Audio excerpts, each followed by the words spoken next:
There's something in the air. And I noted in my 40 years of work, when I was raising these questions back in 1968-70, when I first arrived, saying that the most important question is how do we cross worlds? No one listened. My colleagues didn't understand. And then the crisis of diversity hit the nation, and it was traumatic across the nation. Feminist ways of thinking, you know, African American ways, Asian American, Latino, so many different ways, perspectives. And if we're a multicultural society, we better open up those multiplicities.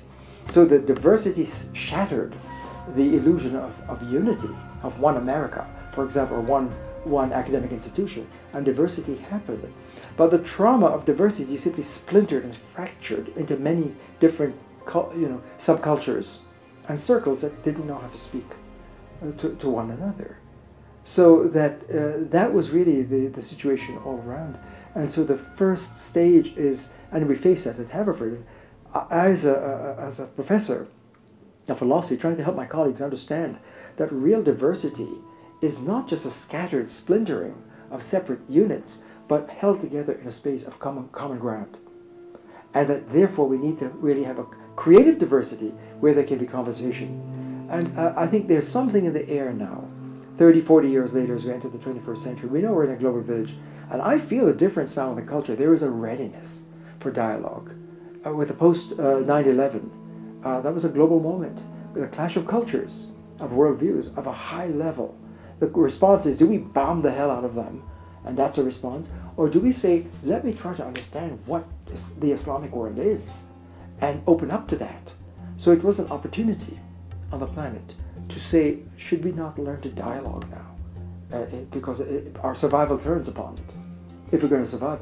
The Mideast crisis, it's been going on for decades. Peace studies and peacemaking, the art of peace, turns on dialogue, deep dialogue. What's going on in the Middle East chronically, and in so many hotspots around the world, it all traces to egomentalism. That's the term I use. Egomentalism is the dominance of the ego level of thinking and living and forming our worlds. And global wisdom has been teaching us that we've got to recognize that we're in the ego space and using that mind operating system, and that we have a choice to rehabilitate our mental patterns in the ways of deep dialogue. When we move into deep dialogue, we can reach the common ground across the broken worlds. So 9/11 is a moment is calling for deep dialogue. People don't know how to have a sacred civic space, to open up a space for deep dialogue. So democracy is in crisis. Because if democracy in American form means power to the people, we the people, and we can't be a we because it's a fractured civic space. If the civic space is broken and we can't dialogue, then democracy at its core is at risk. And I would suggest that we haven't had the real American Revolution yet, because to bring across the oceans all of the immigrants come in with their own ego-mental ways, and to push off the British rule and to get independence is the first stage. But the real American Revolution is to open up the heart and mind to become human, to become dialogue beings. So deep democracy means deep dialogue. And when someone like Martin Luther King said, I've been to the mountaintop, I've seen the other side, I may not get there with you, but one day it's going to come, black man, white man, Gentile and Jew will be together. He was seeing the dialogue community of America yet to happen.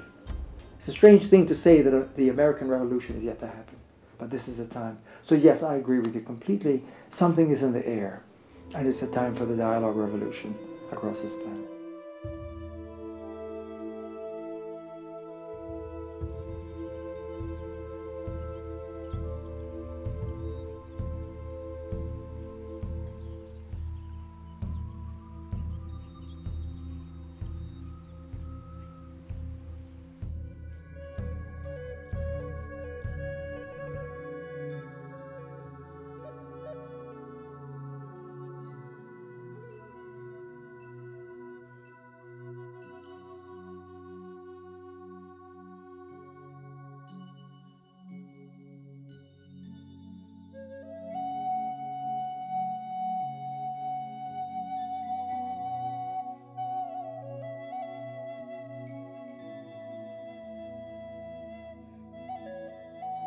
So what became clear to me over decades of work was to pioneer this deeper, what I call global lens, the global mind, the deep space, the missing grammar of logos. I use the word logos, taking the Greek word meaning word, speech, mind, reason, going into this deep space where everything is interconnected.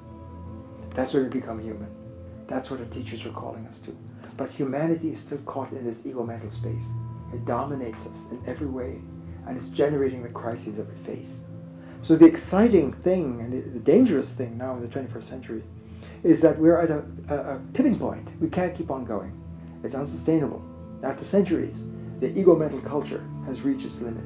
It's peaking as we speak, so it's getting worse. But the people are ready. As you point out, there's a readiness in the life of the people at the grassroots level. They know there's a deeper way.